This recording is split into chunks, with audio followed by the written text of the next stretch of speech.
Al-Fatihah.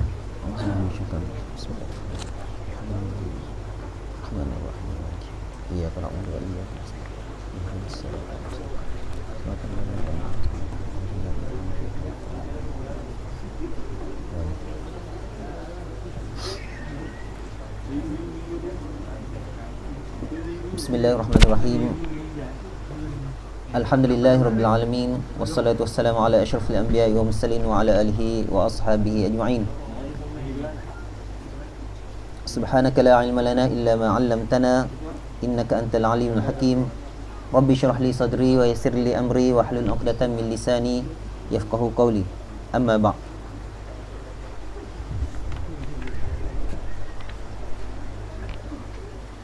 Pertama sekali syukur kepada Allah Subhanahu Wa Taala yang mana telah mempertemukan kita, memberi peluang kepada kita pada hari ini, masih memberi kesempatan dan peluang untuk kita bertemu pada hari ini untuk membincangkan satu tajuk, satu ilmu yang cukup penting berkaitan dengan kitab Allah Subhanahu Wa Taala, iaitu ilmu tajwid. Ilmu tajwid.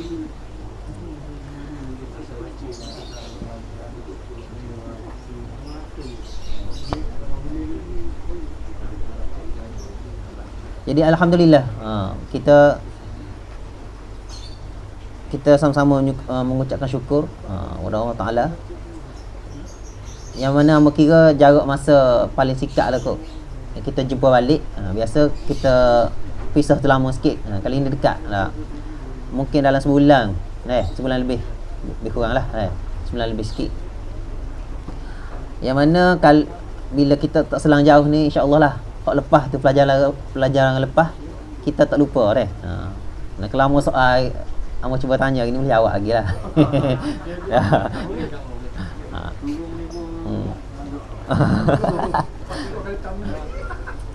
Okey, kita masih lagi dalam bab sifat huruf. Sifat huruf. Muka surat 20 dah. Lebih kurang lah.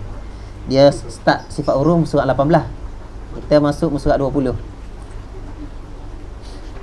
20.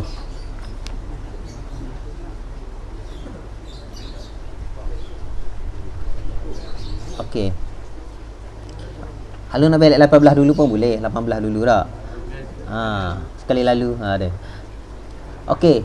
Untuk pembincangan berkenaan dengan sifat huruf. Sifat huruf ni, tuan-tuan, sifat huruf, sebagaimana yang hamba sebut sebelum ni, bila kita sebut sifat, kita terbayangkan, kita boleh agak dah dalam bahasa kita ni, sifat ni ciri-ciri tak? Ciri-ciri, rupa bentuk. Begitu juga dengan bahasa Arab, dia rupa bentuk juga. Ada maqama bisyai. Sifat-sifat ni maqama bisyai, maknanya benda ada pada batas tubuh benda tu. Ciri-ciri lah. Ciri-ciri. Bila kita sebut ciri-ciri sifat huruf tak? Pertama sekali kita fikir sifat huruf ni, kalau sebut huruf, ulang balik ni dah. Sebut huruf alif, kita fikir panjang sifat dia tak? Huruf ba macam perahu gitu. Dah. Ada orang perahu buat macam perahu gitu, tak ada enjin je. Ada titik bawah. Ba. Hak tu sebenarnya kalau kita tu kurang tepat. Yang dimasukkan dengan sifat huruf dalam kita nak belajar tajwid ni, sifat yang mana berkaitan dengan lafaz. Dia bukan sifat khat tu. Khat ni maknanya tulisan. Bukan bentuk tulisan yang kita nampak tu. Ia lebih kepada sifat yang berkaitan dengan lafaz ataupun perkara yang mencorakkan sebutan huruf ataupun bunyi sesuatu huruf tersebut. Dengan kata lain, kesilapan ataupun kurang tepatnya kita dalam melafazkan huruf tersebut, memberi sifat yang sepatutnya kepada huruf tersebut, menyebabkan huruf tersebut boleh menjadi cacat. Pada apa? Pada bunyi huruf tersebut, pada suara huruf tersebut, bukan pada tulisan tu, pada suara huruf tersebut. Kalau kita tak betul-betul bagi hak kepada dia sebagaimana yang sepatutnya, sebab itulah kita berusaha untuk belajar sebutan setiap huruf. Kita nak baca Quran, ambo sebut berulang-ulang kali, kita kalau boleh, bila kita nak baca Al-Quran, Al-Quran adalah kalamullah, yang mana kalau kita nak baca ni, kalau boleh kita nak baca sebiji, macam Nabi baca dengan Jibril, macam Jibril ajar kepada Nabi baca, dan bagaimana Nabi ajar kepada para sahabat, kepada sahabat dia ajar kepada murid-murid dia, tabi'in, lepas tu ajar kepada tabi'in dan seterusnya sampai kepada kita pada hari ni. Kalau boleh kita nak baca sebiji macam tu, macam Nabi baca dengan Jibril tu. Gitu. Sebab itulah ulama susung, bukan setakat baca tu level berapa dah. Ulama cuba ikhtiar untuk menerangkan cara bacaan. Macam abang sebut sama, berkaitan dengan Quran ni macam mana sampai kepada kita? Tulisan ke? Tak. Sampai kepada kita sebenarnya daripada Nabi ni asalnya wahyu itu dalam bentuk lafaz ataupun syafawi, dalam bentuk bacaan, bukan dalam bentuk tulisan. Nabi baca setokok sampai Quran semua sahabat baca, Jibril ajar baca, bukan gitu. Nabi belajar dengan Jibril secara lisan, diperturunkan kepada sahabat juga secara lisan, diturunkan juga secara lisan kepada sahabat, anak-anak murid dia, sehinggalah sampai satu tahap ulama-ulama ni, para tabi'in ni, dia rasa tak sedap hati. Tak? Macam mana nak huraikan huruf ni? Mungkin dia dengar daripada tok guru dia sebut huruf sad, tak, so macam ni. Dia dengar, dia pun ajar anak murid dia gitu. Tok guru aku ajar lagi ni. Tak? Macam ni bacaan. Tapi siapa-siapa ikat ulama-ulama tajwid ni, dia rasa tak memadai dengan dengar saja. Dia susun satu ilmu yang dipanggil ilmu tajwid untuk menerangkan atau menjelaskan bagaimana bacaan itu tersebut dilafazkan. Tak? Gitulah. Ilmu tajwid ni baru timbul selepas daripada bacaan dah. Untuk menerangkan bagaimana bacaan. Dan yang kita nak belajar ialah, kita nak bincang pada hari ni ialah sifat huruf. Baru nak belajar berkaitan sebutan setiap huruf dulu. Belum lagi huruf tu kalau berjiran dengan huruf lain, kalau sehingga membentuk ayat sehingga boleh kita baca Al-Quran. Lalu ni sebutan huruf tu juga ada kaedah-kaedah yang disusun oleh ulama juhud ulama, ataupun orang panggil usaha keras oleh ulama untuk biar Quran ni kita boleh baca dengan paling betul, sehingga dia kaji macam mana cara keluar sesuatu huruf tu, setiap huruf, cara keluar setiap huruf, sehinggalah barulah bincang lepas tu bila huruf ni dengan huruf ni jadi macam mana huruf ni. Semuanya adalah untuk menerangkan bentuk bacaan Nabi, bentuk bacaan yang dipelajari oleh Nabi secara lisan. Jelas tak? Gitu. Tu mukadimah tu biar kita jelas perkara tersebut, biar kita jelas. Ilmu tajwid ini untuk menerangkan bagaimana bacaan Nabi satu persatu. Yang kita belajar ni adalah sifat huruf. Setiap huruf aja baru. Tengok kesungguhan para ulama dulu susun ilmu untuk bagi kita boleh baca Quran dengan tepat dan betul lah. Tepat dan betul sebagaimana ia diturunkan. Jadi kita ni ambil berkat dia aja baru. Ambil berkat, belajar satu persatu sehingga kita boleh lafazkan setiap huruf tu. Dan insya-Allah kita sama-sama doa ya ulama tersebut yang susun ilmu ni dapat pahala berganda-ganda tak? Kesungguhan dia. Kita belajar je, tinggal belajar je kita. Bukan tinggal buat ilmu, kita belajar je lah. Okey, berkaitan dengan sifat huruf, kita dah sampai nak habis dah satu peringkat tak? Sifat huruf yang hamba sebut sebelum ni. Ingat lagi ke? Sifat huruf orang depan biasa ingat ni. Okey, sifat huruf nak terus ke nak ulang balik sekali Mbah dah.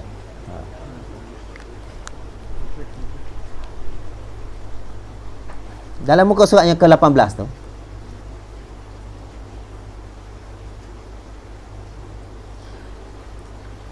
ulama telah dia buat satu garis panduan lah. Kita boleh, cara nak ingat ni bermacam-macam, tapi cara dia buat ni untuk kita ingat dan mudah kita buat kesimpulan tak. Setiap huruf ada kurang-kurangnya ada 5 sifat. Dia bagi 2 kategori dulu mula-mula. Dia bagi kategori yang ada lawan dan tak ada lawan.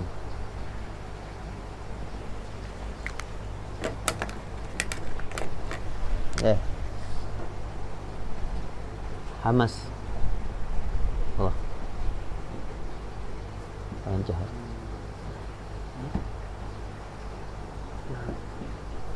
Ingat lagi? Hamas lawan jahat.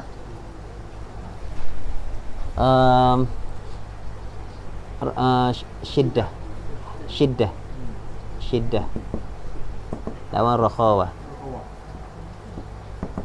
Betul? Isti'la. Tawassut dah tengah ni. Isti'la lawan istifal. Kemah tu. Itbaq lawan ni tak belajar lagi ni. Infitah.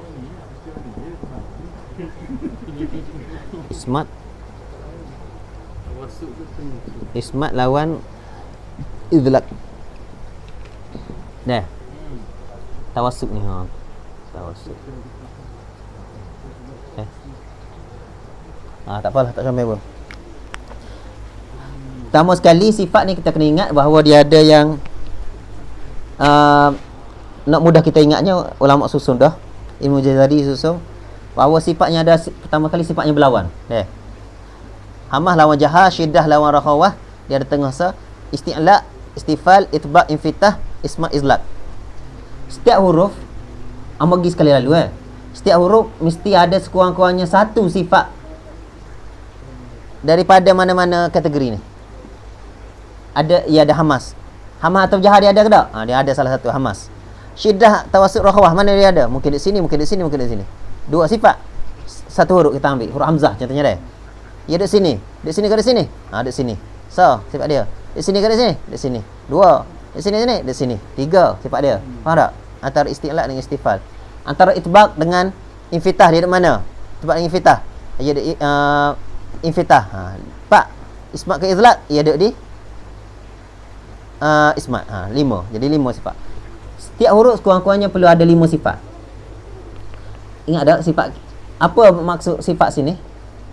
Sifat ini, sifat hamas lawan jahar ni, ramai ke tak ada sebelum ni? Ramai tak ada. Tak ada. Ulang balik ke? Kita lali. Pergi cepat ni. Hamas lawan jahar merujuk kepada setiap huruf tu dalam 20 lebih 20 apa huruf? 28 29. Semua huruf hijaiyah tu kita kena ukur dia duduk di mana. Ni mesti ada salah satu daripada ni. Apa benda ni hamas dengan jahar ni? Jahar hamas merujuk kepada masa sebut tu ada lebihan udara keluar. Hamas. Cara paling mudah, cara kapungnya kita sebut tu kita tok sini. Ada angin ke tak tubik? Ada angin ke tak tubik? Cara paling mudah lah. Huruf-huruf hamas ialah apa? Fahathahu syakhsun sakhsun. Uduh ni kekko. Sakat. Fahathahu ni fahathaha shin kha sad sin kafta. Fahathahu syakhsun sakat. Ingat dah, itu dah ulang banyak kali ya. Fahathahu syakhsun sakat. Kalau kita nak rekod sendiri pun boleh. Nak rekod sendiri. Duduk depan orang ikut dah. Asal tu huruf ni. Fahathahu syakhsun sakat. Huruf-huruf ni adalah huruf hamas yang mana ketika kita sebut ada lebihan udara keluar. Sebab apa boleh jadi gitu? Sebab peti suara kita secara naturalnya terbuka. Dia biarkan udara keluar. Ingat aku sebut dulu kan. Biarkan udara keluar lalu secara tanpa halangan daripada peti suara kita. Watarain asad al-sautian. Dua peti suara ni dia dua dah. Dia. Dia buka molek, lalu udara lalu tanpa halangan. Udara lalu tanpa halangan. Tu sebab tu dia jadi angin banyak tu. Masa kita baca tu keluar angin, lebihan udara.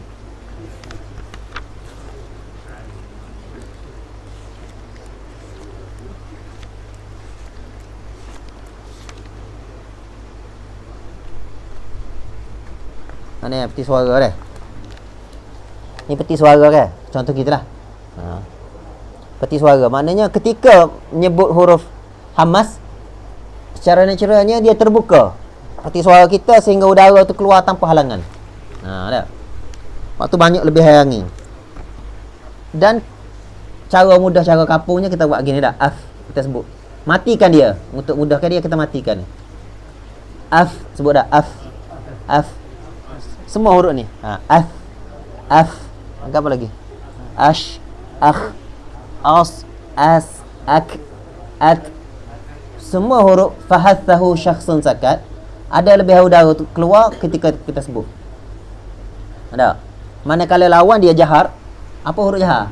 Huruf jahar selain daripada itulah. Baki huruf daripada huruf fahathahu syakhsun sakat, iaitu dalam buku ni sebut apa? Azuma waznu qari'in. Mana dah? Azuma waznu qari'in dhi addin jiddin talab. Dah. Huruf-huruf ni huruf jahar yang mana tak ada lebihan udara keluar masa kita sebut. Kita sebut huruf apa tak ada situ? Huruf qaf, huruf hamzah, mudah kali hamzah. Ada angin ada? Tak ada. Sebab apa? Sebabnya peti suara kita dia menguncup. Dah, masa sebut dia tu menyebabkan dia keluar udara tu keluar secara kasar, sikit kasar, bunyi pun lebih jelas. Dah. Kalau kita nak matikan dia. Amba sebut dah sebelum ni dah. Maksudnya kalau nak jelaskan sesuatu huruf tu, kita nak tahu duk mana kedudukan huruf tu, kita matikan dia. Matikan dia. Ada lebihan udara? Tak ada lebihan udara ketika menyebut huruf hamzah. Sebab apa? Dia huruf huruf apa? Jahar. Huruf jahar. Jelas ni sekali lalu. Panjang juga sekali lalu. Syiddah merujuk kepada lebihan suara. Lebihan suara. Tak ada lebihan udara. Ni lebihan suara. Lebihan suara sebab apa? Lebihan suara. Syiddah, huruf tu tersekatnya suara ketika kita sebut. Ajid, kotin, bakat. Ajid, kotin, bakat. Tu nak ingat dah. Ajid, kotin, bakat. Huruf-huruf ni dinamakan huruf syiddah. Huruf syiddah ni dia tak ada lebihan suara kita sebut ketika kita sebut. Sebab apa? Sebabnya liquwatil i'timad alal makhraj. Ketika kita sebut tu, kita makhraj dia, makhraj ni maknanya tepat anggota yang kita guna tu, lidah dengan langit ke apa dah. Kita tekan kemah. Masa sebut huruf-huruf syiddah ni kita tekan kemah, menyebabkan tak ada lebihan suara keluar. Dia main dalam tu ya. Kita ambil ni. Hamzah. Kejap ya. Kemah. Aj. J tu qalqalah. Ad, aq, at, ab, ak, at. Semua tu huruf bunyi kemah. Dah. Manakala huruf rawan dia adalah huruf rakhawah, baki daripada huruf ajid, qatim, bakat. Huruf rakhawah, semua sekali dia huruf tu ada lebihan lagi, suara ada bunyi lagi. Cara kapungnya, kerana Amos sebut itu, cara kapungnya gini, nak tahu, nak beza. Huruf-huruf syiddah ni kita tak boleh panjangkan suara tang kita sebut. Manakala huruf rakhawah boleh. Tak. Rakhawah kalau kita sebut ambil huruf ghain, kita sebut boleh. Bukan suruh sebut gitu. Maknanya kalau nak sebut kita boleh. Cara kapungnya. Nak mengajar orang, boleh kita sebut macam ni dah. Manakala terau sebut huruf hamzah. Try kita sebut huruf hamzah boleh. Tak boleh lah. Ya habis. Sebab apa? Kita tekan dengan kuat pada makhraj. Manakala huruf rakhawah pegangan atau i'timad, dha'fi i'timad, maknanya kita tekan pada makhraj itu tak kuat. Menyebabkan ada lagi suara keluar kan. Ni rakhawah.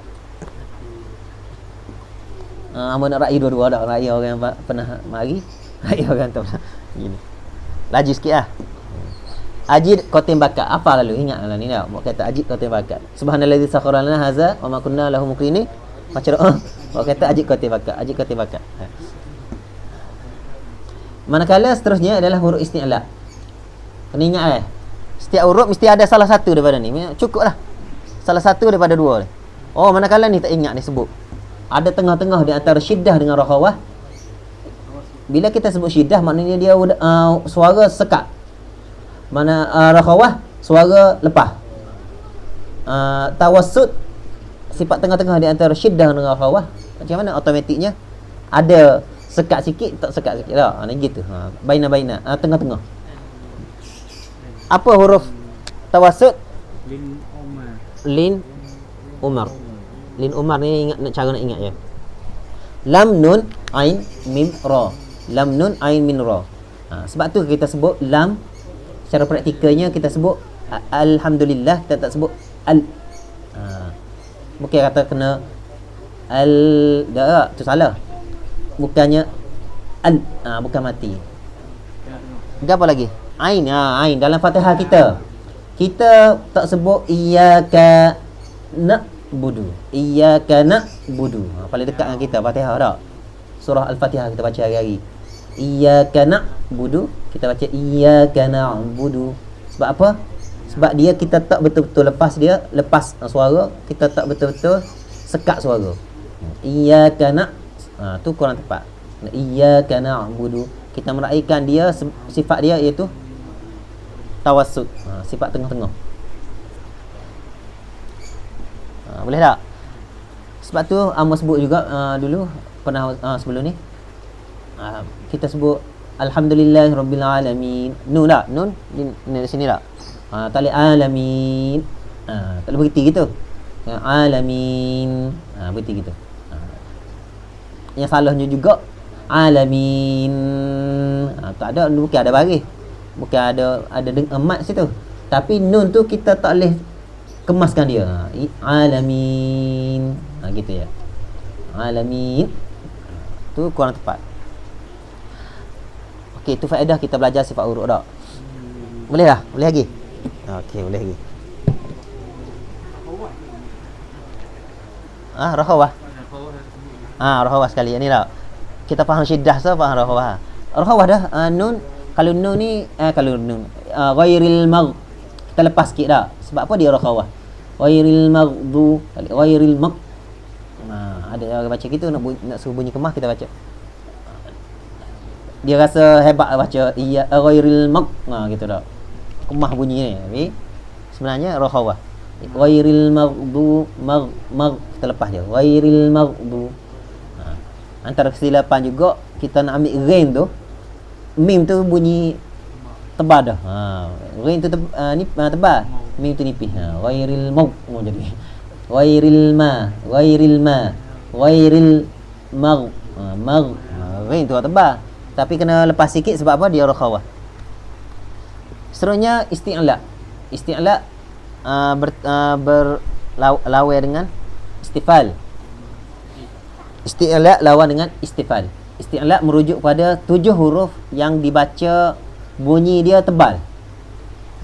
Cara mudahnya bunyi dia tebal. Tak ingat tengok buku. Jadi direct.